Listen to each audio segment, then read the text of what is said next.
Hey guys, it's Tori and I'm here right now with As It Is. Oh, hey. Oh hey, how's it going you guys? We out here. It's going so good. Yeah. Really good, yeah. I feel like this must be a change of pace being in Florida right now in the middle of a winter tour. Yo, it's pretty much summer now. Yeah, we were in Nashville probably less than a week ago. It was like -10 or something. It was horrible, I and we're cannot bracing fathom. ourselves to go further up north, colder and colder and colder. So I'm enjoying it here. And I mean, when we come here, it's often Warped Tour. Yeah. And Warped Tour in Florida is some like Bear Grylls style living. It's so pretty infamous. it's been very easy, very effortless Good. to exist in Florida for once. I like it. I love Yeah, being here and not being wet.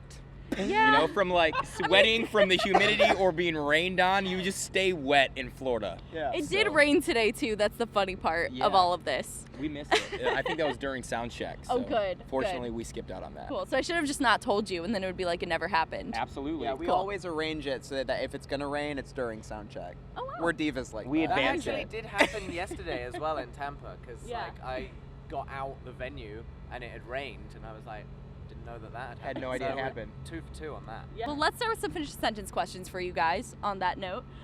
So first one here, the most played song in your music library right now is... Ooh. Run by Lainey. Ooh, good choice. Right now, I'm listening to the Cursed Child soundtrack that Imogen Heap did. I listen to it just kind of on repeat while I read. It's really good. There it is. Is that Maggie Rogers' song called "Leave the Light On"? It- I've just been listening to that. It says that album a lot. song. It Yeah. says It that. says that lyric phrase. in That's yeah. the hook in whatever that song is. Such a called. banger. Yeah. Everyone's gonna try and Google what it's called now. And now your mission statement as a band is to... To rock, but also to roll. Wow. Rock and roll. What a probably- statement. We're like the least rock and roll band ever, but that's That is that's not that's the true. mission statement for Yeah. sure. That was my Yeah. sushi roll last night, actually. The rock and roll. yeah, the rock and roll. Wow, you're so on brand. Love that. Live in the mission statement. Absolutely. And now the next one here, your favorite hobby outside of music is... Fashion. I love to shop and to dress myself. Clearly. Anyway, next. Sleeping or Pokemon Go if sleeping doesn't count. Fair. Cooking. Oh. Best dish. I make the best vegan mac and cheese that I've had. Ooh. I'll fight you for I that beat all the title. ones I've had anywhere. True. So. All right, we're gonna have a bake off soon of our mac and Love cheese. that. Love I that. got you. And now, can you imagine? That'd be great. And now the most common misconception about As It is Probably that we were like formed in a factory or something, or that like we don't do anything for ourselves. We work Yeah. relatively hard. Our Yeah. tour manager's our drummer. Like we try pretty hard. We're Yeah. often Yeah. driving ourselves and ripping all-nighters and stuff. Mhm. But a lot of think we were just kind of like boxed up and packaged with a little bow on it. Some suit put us together now. Can attest, we're still very much so DIY. Very Yeah. hands-on. That's phenomenal though, because I think that's something a lot of people may not realize for sure. Yeah, because you've done it so well. Yeah. Stop. And now, so easy. No way. so effortless. Yes. And now the last one here is your favorite way to kill time on tour is... Coffee shops for me. Yeah. Reading, keeping to myself, being introverted and weird. Being on brand, my whole day revolves around the next place to eat. Yeah. So, Yeah. True. yeah. Love to go just rip a solo movie and a box of chocolates to the face. Yes, absolutely. There's definitely a lot of great choices for your downtime on tour. And now your album, The Great Depression, is out now. And there's a lot to talk about with this album. But first of all, it is a concept album that kind of just discusses how in society we might be kind of glamorizing depression and mental health. And it coincides with the story of the poet and him coming face to face with death, which is a pretty intense storyline.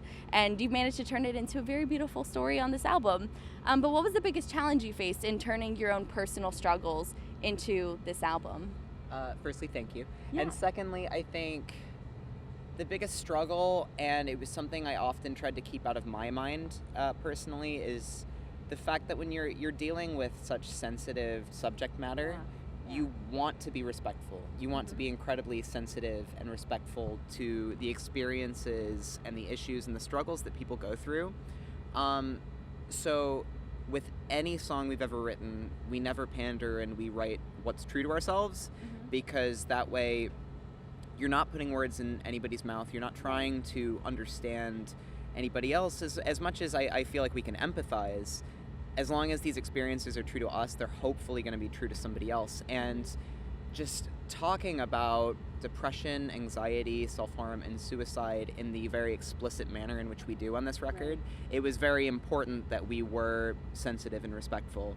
But equally, with this record, we didn't want to portray mental health as anything that was beautiful or ugly. It's just kind of, we didn't want to romanticize it, but we don't want to shame it and stigmatize it any more than society already does. So it was just important to maintain balance by being true to ourselves and just only talking about what we've been through and what's true to us, because otherwise it's just going to sound kind of artificial. And I sincerely hope that we dealt with these subject matters with the most respect we could have done. Yeah, for sure. I agree. Listening to this album, it felt very graceful the way you guys handled this topic, because it can be very difficult when it is something so taboo. How have you noticed the feedback being from other people? We've always had a very profound connection with the people that support and follow this band. And I think a lot of bands do, and I think that's awesome, but we've seen such a,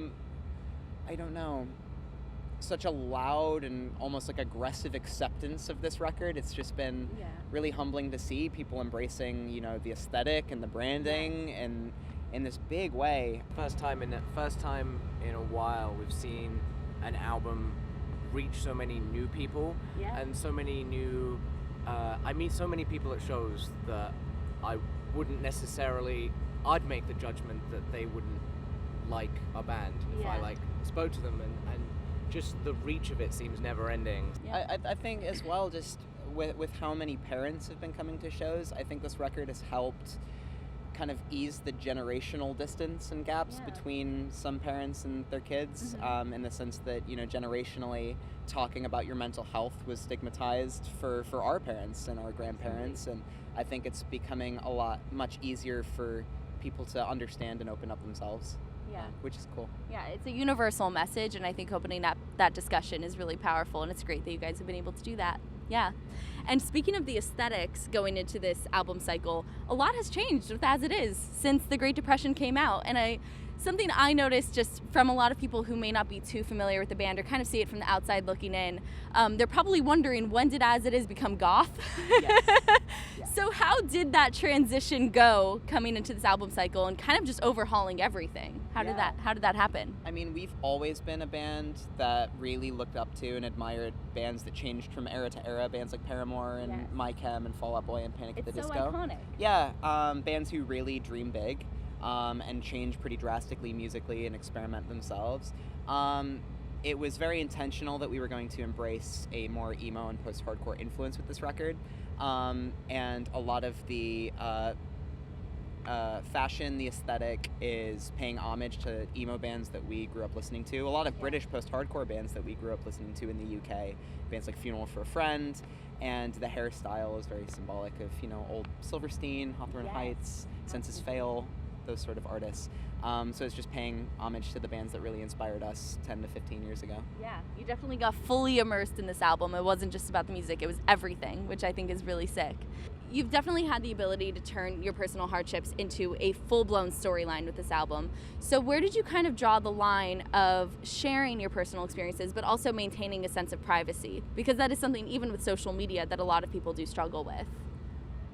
I think that kind of inherently happened because we put not just parts of Patty and I into the poet, but there's bits of everyone within the band, but also stories of maybe people we've met in our lives. It immediately, you have this, you're so invested in the poet, but you also have this disconnect from them, where you're able to put all these stories into one person and it not appear to be about you. And I guess that kind of makes it easier to for people not to know exactly what's going on in your life, or assuming what's going on in the songs. Keeps that divide there. Yeah. And you've been releasing a lot of new music videos over the last few months that are in acts, so they're all kind of connected. So can you tell me a little bit more about the backstory with the concepts of these music videos and how they all intertwine? It's a very conscious decision that the music videos don't explicitly portray the concept stuff. It's all very metaphorical driven. So what every individual song symbolically represents socially or societally, that's what the music videos represent. Because in 2019, concept records are kind of few and far between. It's all about singles, it's all about music videos, all this stuff. So we wanted to make sure it was very individually digestible. So The Wounded World is where I play this kind of curator of this exhibit, just kind of showing off the downfall of society, of modern society, and how we were all to blame for modernity like crashing down around us.